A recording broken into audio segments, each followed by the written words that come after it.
You did. Hello, everybody. Welcome back from break. We thought it might be fun to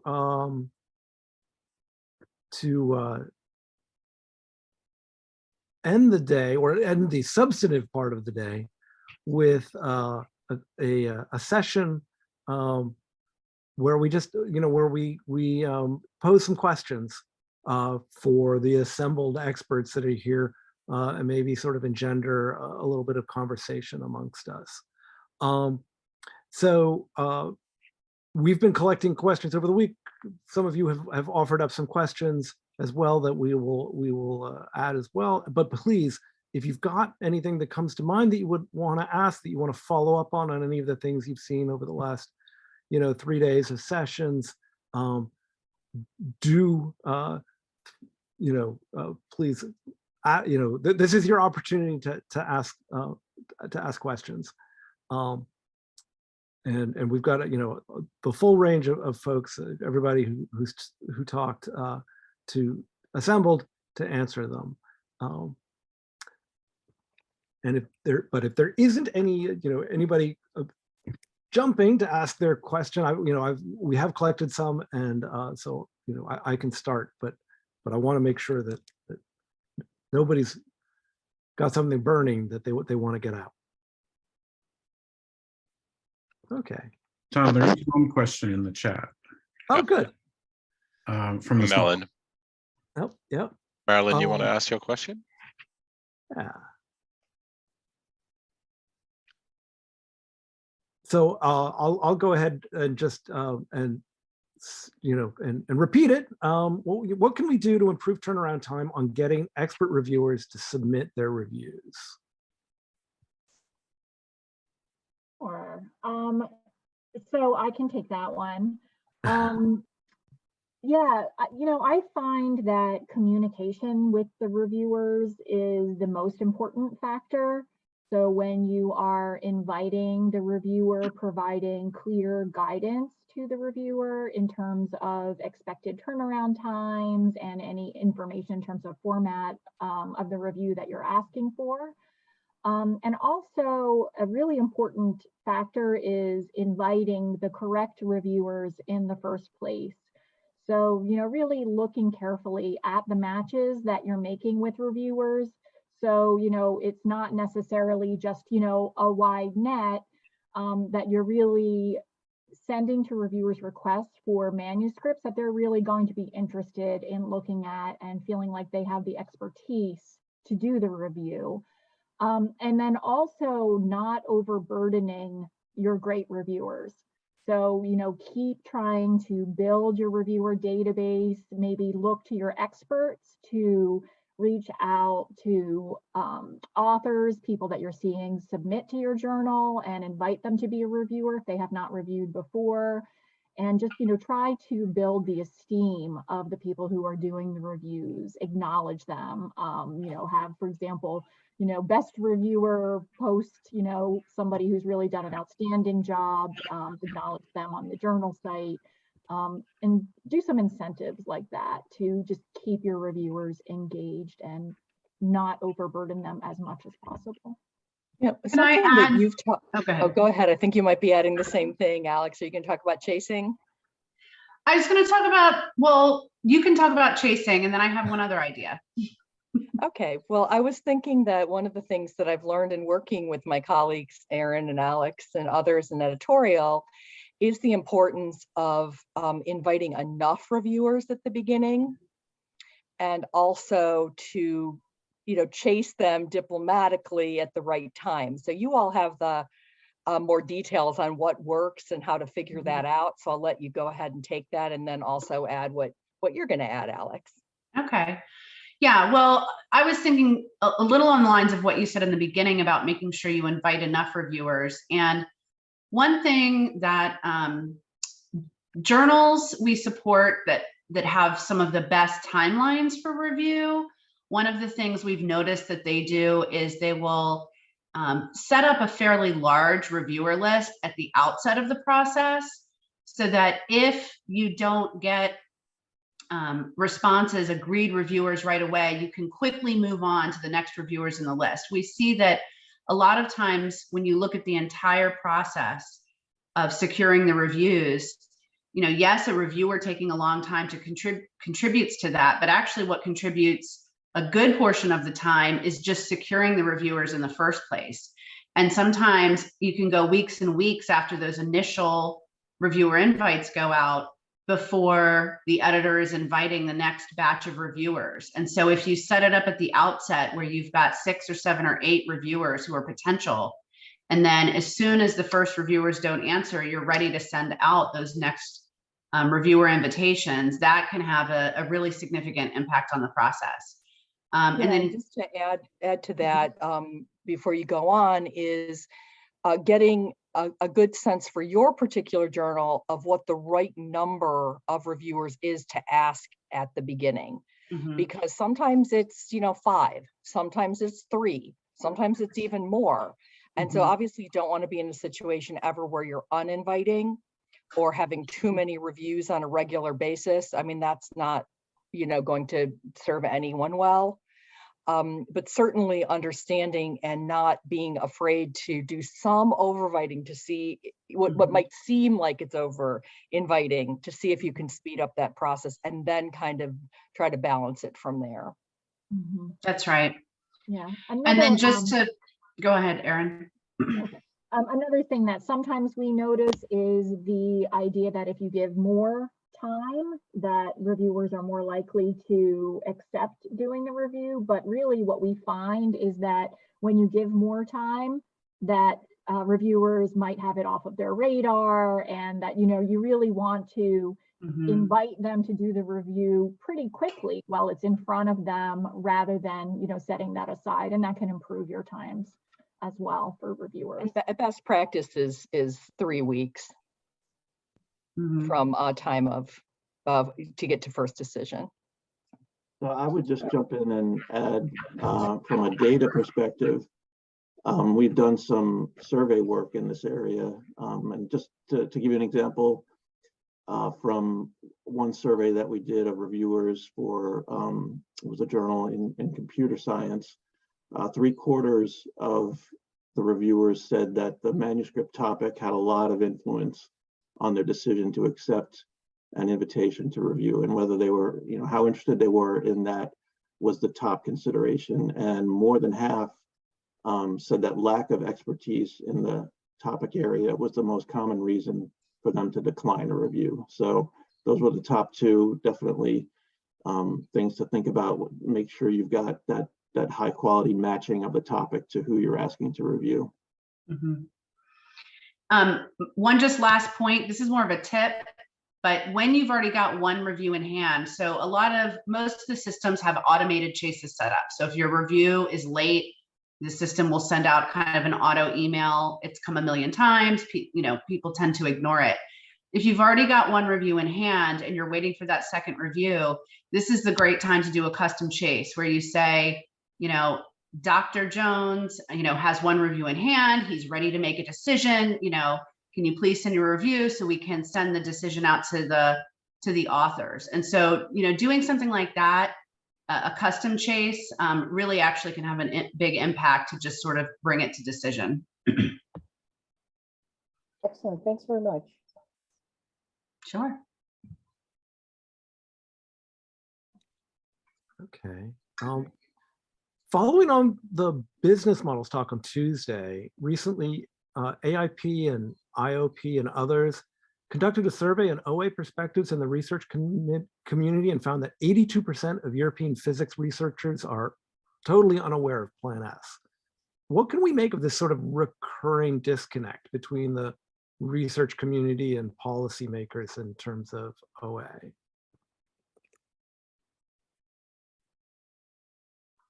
I can try to take that one unless anybody of my fellow consultants wants to jump at it. That's such a great question. It's been something that OA advocates and even those that are just wanting to make sure that researchers know that they can publish open access because of read and publish deals, at no cost. There's a lot of reasons to want to help inform the research community more. One of the, there are several ways that folks are doing this.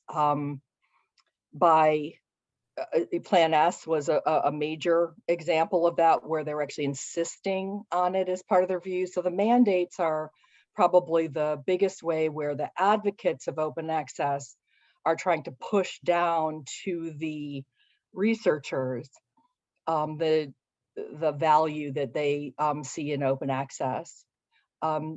If they're just suggestions, or there isn't a need to do it because in order to get the funding, then a lot of researchers, open access didn't develop from a groundswell of researchers wanting it. It developed it from, depending on your point of view, several really interested advocates that saw that publishing online and not having that direct cost per unit like you would have in print might create an opportunity to be able to increase the accessibility. And so it's really been a struggle to get the research community to sort of follow. I was surprised though at the 82% from that study, because normally it's a smaller proportion that don't know anything. But even the people that are associate editors and editors-in-chief that we work with have a lot of lack of understanding of what open access is. So I think, there's a lot of education left to go, but it just didn't start with researchers as being, what they wanted the most. Other people to add to that? Kara, I would say, isn't physics also a bit of a special case in that there's such a strong ethic of posting content in repositories like archive, et cetera? So I think they're especially unlikely to be aware of or care about OA mandates, because they've been doing it forever. Yeah, they've been doing it forever, and it's a little bit irrelevant to them. But then also just, that same theme, I think, to a lesser degree applies elsewhere, in that, probably the majority of researchers, for them, OA is sort of irrelevant because they have access to most of what they need.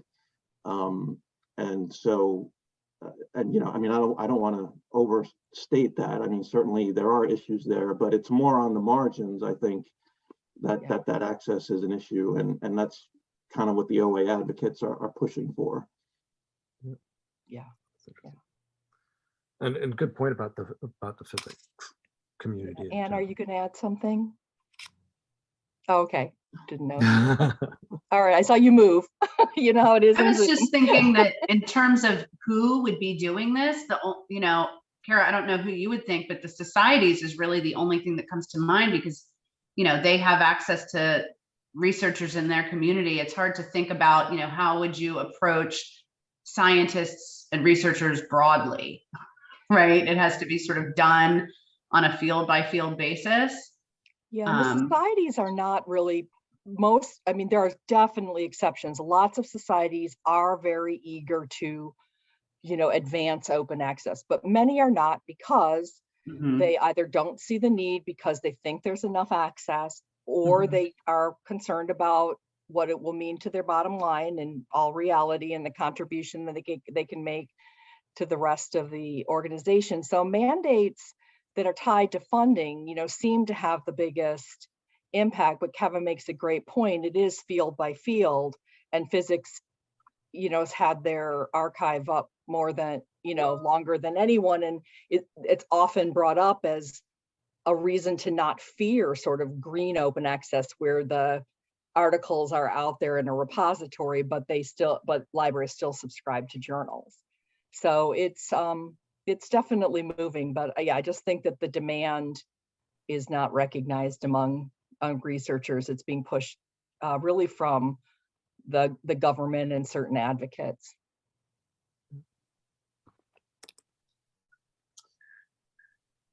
question about authors and surveys. How often should you survey your authors, and what would be the rationale for doing it more often? I'll take that one. So it varies. I mean, we have clients, we have one large client that surveys their authors every quarter, and they really want to stay plugged into, you know, those very small fluctuations in sentiment and make sure that if something is going wrong, that they have immediate you know, notification that of what's happening. So that's one end of the spectrum. I would say, you know, there's no bad time to do a survey.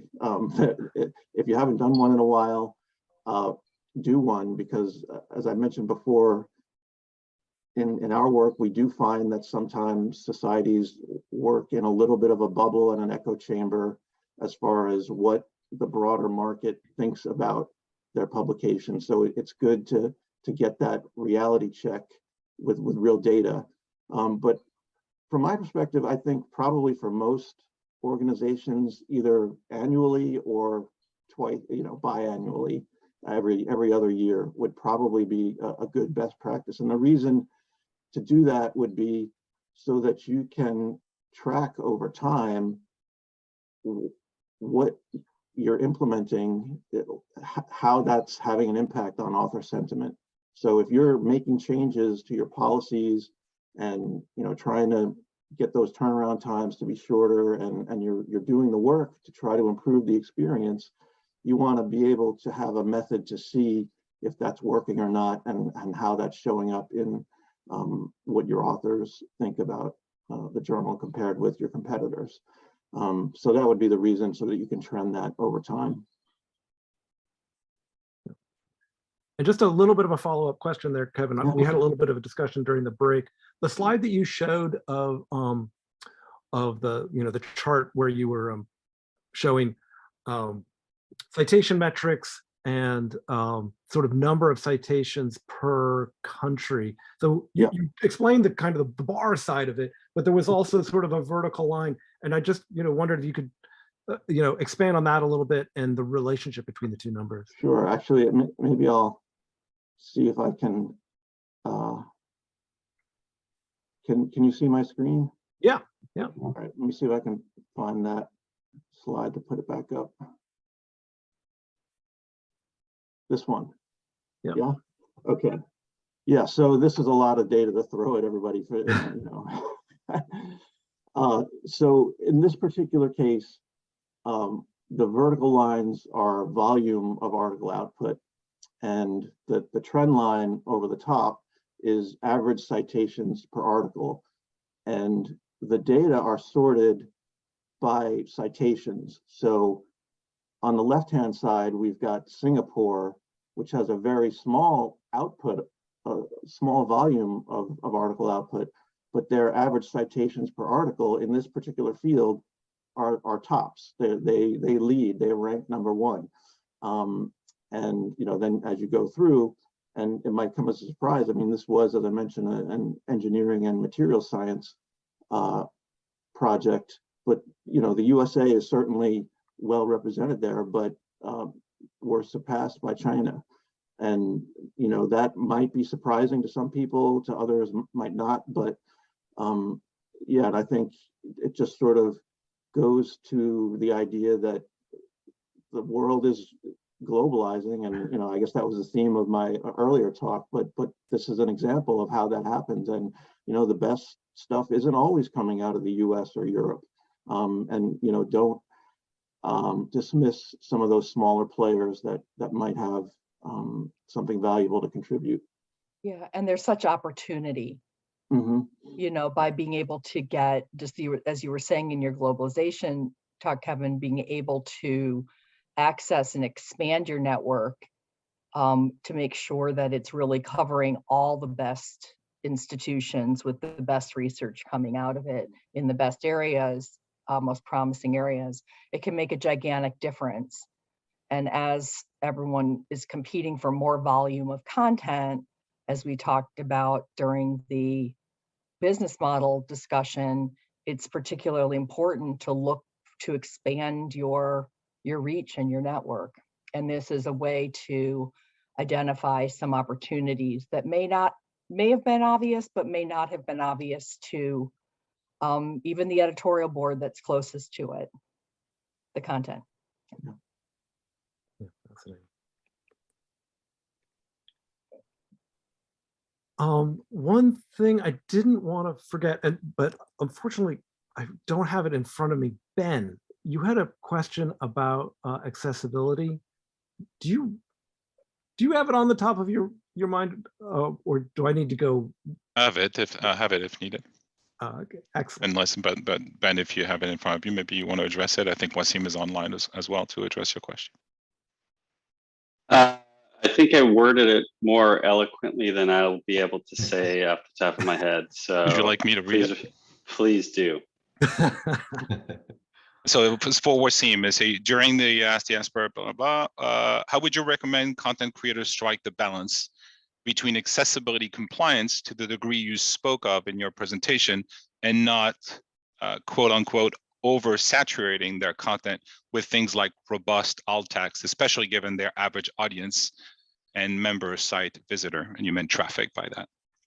So Wasim, I think you're online. Yeah, yes, I am. And that's a great question, Ben. Thank you. I think it all comes down to thinking about, as in I'll respond to it from an alt text perspective now first, and then if there are any additional information that you need, I'll be happy to address that as well. But from what we are trying to capture in the alt text is the information that author was trying to convey, right? As in, we're not asking to add additional information that's superfluous or anything that's not important, right? So that's why the best person to write that alt text is really the author who put that image in there, right? A graph in there. So what I recommend to our customers is that it might not always work, but put in guidelines for your authors to write alt text when they're submitting their manuscripts, right? They are the best people to judge what is that critical information that they were trying to convey in that image, right? So for example, if there's a graph showing, say, inflation data from 1980 to 2021 for every year, is every data point important? Is there a trend that the author is trying to show us? Are they talking about certain ranges of years, right? So what is it that they're trying to convey? Because an alt text writer who doesn't understand the context might just describe every single data point in there, and that might not be the most important information. So it's important to understand it in context. Being concise, very important, right? Otherwise you lose users to there's just too much information that's not relevant that's being communicated. So putting together a robust set of guidelines for your authors that hopefully they adhere to, and when they're submitting their manuscripts, they send their alt text along with it. I think that is the most critical thing that I guess you can do to help. I can add to that, Ben, just to respond maybe to your question from the vendor perspective, because we do have to strike that balance. We can't be AAA compliant everywhere in all cases. We intend to be AA compliant as much as we can. And what we use to actually strike that balance, and I should mention that we have actually done several enhancements to accessibility and SEO in the last couple of releases. Following this event, we will reach out to all of you and schedule a webinar on accessibility to actually show you what we have done, because there are things that we have done on the platform to actually improve SEO and accessibility, but there are other things that you need to do in order to achieve that as well. So the balance that we're trying to strike is by utilizing tools like Google Lighthouse, and we're just trying to just make sure that accessibility reading, like it's rated from like 0 to 100, and we're trying to make sure that we're in the green zone, which is above 80 or 85, I think. So that's the balance we're trying to strike, to be able to defend our stance of like being AA compliant, because as documented by Lighthouse, like we're achieving 80+ ratings. So that's how we're going to start, but it's never enough. Like I'm talking right now to accessibility expert to do a better job with our VPAT handling, And there's Lighthouse is an automated system that only catches what the system can catch, and there's always more to catch. But that's how we strike the balance as a vendor, is we pick that tool, which is kind of a pretty robust and pretty well spread out. And that's a tool that you can leverage also to deal with your customers when they have questions. But that's how we strike that balance on our own.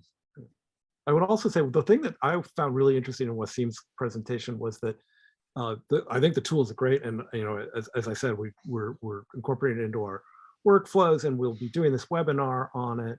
But one of the things that when Wasim was showing things was sometimes the right alt text is no alt text because it's totally in context. So I think you should not be a slave to the numbers and everything, because I'm not sure the tools are sophisticated enough to understand that there are reasons why you might have minimal or no alt text in certain cases, and just doing the right thing. But in general, it's definitely a balance, because we don't want to overwhelm folks. We know anytime that in terms of the user interface, in terms of what's on the screen, oftentimes less is more. And the system will totally miss that. Empty alt text at Lighthouse means a bad thing. And in some cases it's not. And for SEO and accessibility consultant, same thing, because they don't know enough about your content, they don't know enough about our market. They just come with their rules and kind of systematized flagging, and empty alt text will just raise at the top as the cost for why you have bad writing, when in some cases it actually makes sense. So, but more in the accessibility webinar that we'll schedule soon. Yeah. Barry, you had an interesting question you threw out. You want to? Sure. Just wanted to take advantage of having both consultants and publishers in this forum. And when I read a headline that there's 1,100 papers that have been retracted, as I think of the push and pull of ethical issues, is that reflective of increased ethical issues or better detection? Both? How would you respond to that? Well, I'll jump in and start. My sense, not being an expert in this, is that there are more opportunities and better tools to be able to engage in this kind of activity than there were in the past. And so given those opportunities, more people are taking advantage of them. Just with the explosion of journals that are out there, some of questionable quality, and just fewer checks and balances, coupled with the way publishing works nowadays, and increasingly systematized and computer enabled, just makes it possible to game the system in ways that weren't feasible before, I think. So that'd be my guess at what the biggest driving factor is here. I think that's a really good point about it being a driving factor. And I know that in a recent editorial call, we were talking quite a bit about paper mills. I wondered if Aaron or Alex, you wanted to follow up on that and talk about that a little bit, because I think that's sort of the outcome of what you're talking about, Kevin. Yeah, I can just talk a little bit about this. We are not having, widespread reporting of problems with paper mills on our journals. However, we do have some clients who are seeing papers that are coming, often, not to point the finger, but, often out of China, a lot of papers that are what, used to be called a Me Too, where they're taking an idea and making a paper out of it and submitting it. And, I think some of the anti-plagiarism software that we're seeing is driving a lot of rejection of papers up front, and just the volume of papers in general, is really increasing the actual numbers of manuscripts that might have to be retracted or might be considered, to contain ethical issues. The one thing I would add is just that we had 1 or 2 journals that were specifically targeted. So I don't know if this is broad or if But if you're seeing a lot of them, the journal that we support that felt like they were targeted, they had a, this big increase in volume, and they thought that the big increase in volume was, oh, we're really growing fast, and they were an open access journal. But it turned out that a lot of that was paper mills, and they ended up instituting a triage process before doing the submission check that was specifically to look for paper mill papers. And so I think that, if at your journal you suspect that you're getting a higher than normal volume, just from a cost perspective, it's actually worth it to do a little more of a scientific triage before you do the submission checks, because you really don't want to spend money submission checking a paper mill paper. Yeah, and the number of, that's such a good point, Alex, and the number of retracted papers, the percentage is 50% from China. So it's not more than that. A lot of times, frankly, Well, China gets blamed by, what was that? Not that 50% of papers from China are retracted. Oh, pardon me. Thank you for correcting my sloppiness there. No, yeah. Right, of the retracted papers, 50% of them are from China. But I mean, sometimes the way that you hear editorial offices talking, it seems like that percentage is even higher. And considering there's such a high percentage of papers, of very good quality and never retracted that are from China, that is a problem. They are carrying more than their percent, it doesn't equal their percentage of actual papers published. But just to give you that perspective. And then the one thing I've read, and I'm sure there are many other examples of what people have been doing, but the one that sticks out in my memory right now is also looking for papers that come in with reviews, because the reviews themselves are often fake. And so there are, because of the reviewer shortage problem that we were talking about earlier when we were talking about speeding up submissions, some journals actually ask for reviews to be submitted or will welcome them as part of the process and not have them be independent necessarily. And so there's some checking that journals are doing to make sure that the reviews are real. And the one example that I'm remembering is to check the email of the reviewer to make sure that they're a person and they're really with the institution they say they're at. So that's, just even more and on this yet more thorny issue. And it's this whole topic is something that we definitely get from journals either in the US or Europe when they are looking at globalization, because they don't want to encourage something that takes and wastes so much time in their office. So it's a thorny problem.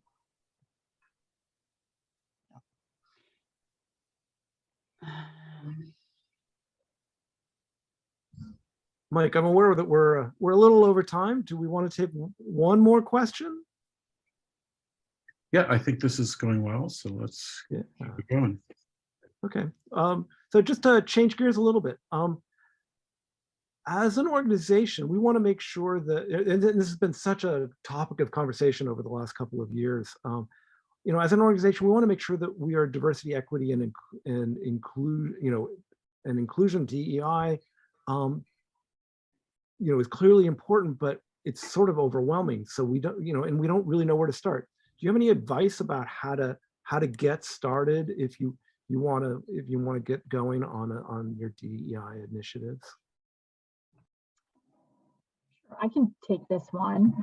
So yeah, it is such an important issue, not only as a moral imperative for organizations, but also, to serve the literature that's published to make sure that it's not biased towards certain demographics.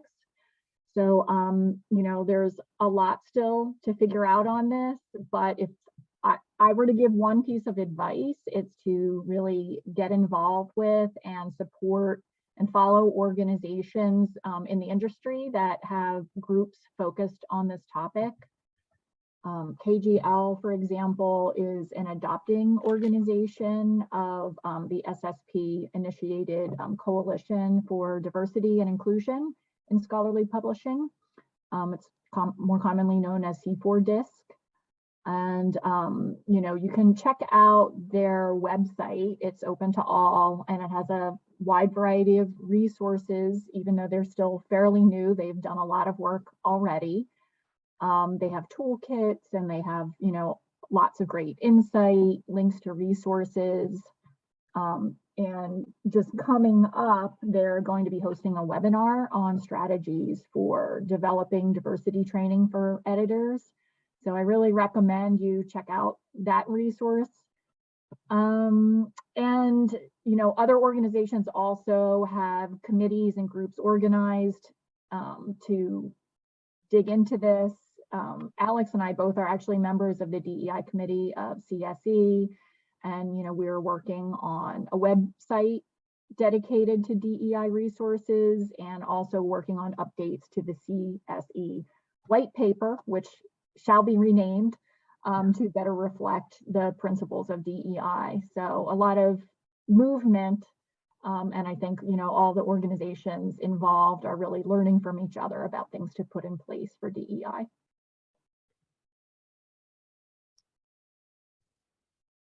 Okay. Just want to make sure there aren't any, you know, questions in the audience that we want to hit before we wrap things up.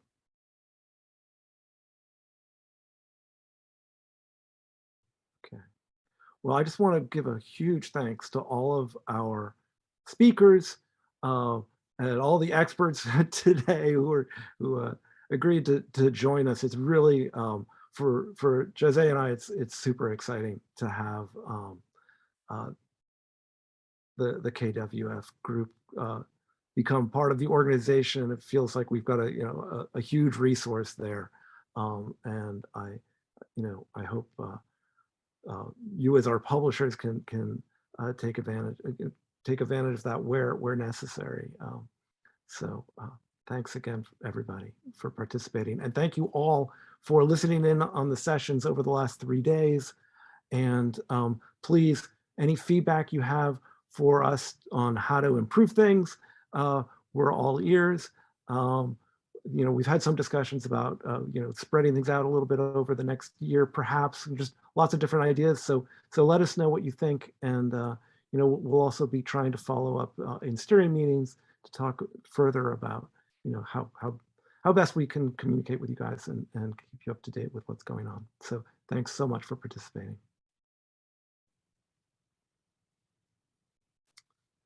And now, but don't go. that's the fun part. Oh, yeah. Yeah. But don't go. That's what Tom should have said. Waiting for. For those who Tom, are, quick question. I see somebody's put it on the message board, but I missed the sessions yesterday, and I think the accessibility one I'd really like to watch. Will they be available? Can I share them with colleagues? The answer is yes. So yesterday was open to the public. So those sessions we'll make available publicly.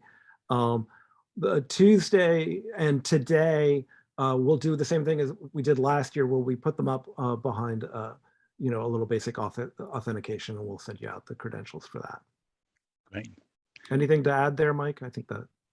Nope, that's right. I have to do some video editing and posting, and then we'll share the links next week. Yeah, there was a technical glitch. I think the OA switchboard session didn't get recorded, but otherwise everything will go up. Fab. Thanks, guys. Kind of exciting to see the people, like you can see the professional kind of trivia players, like they're just like coming up alive now and just like getting ready, just warming up. That's good. I'm going to have to drop off, unfortunately, but thanks, guys. Cheers. Hi, Tim. Thanks for coming. All right. I do want to, we don't need to record this session. But now I've lost my recording controls now that I'm showing my screen. All right, hold on, sorry.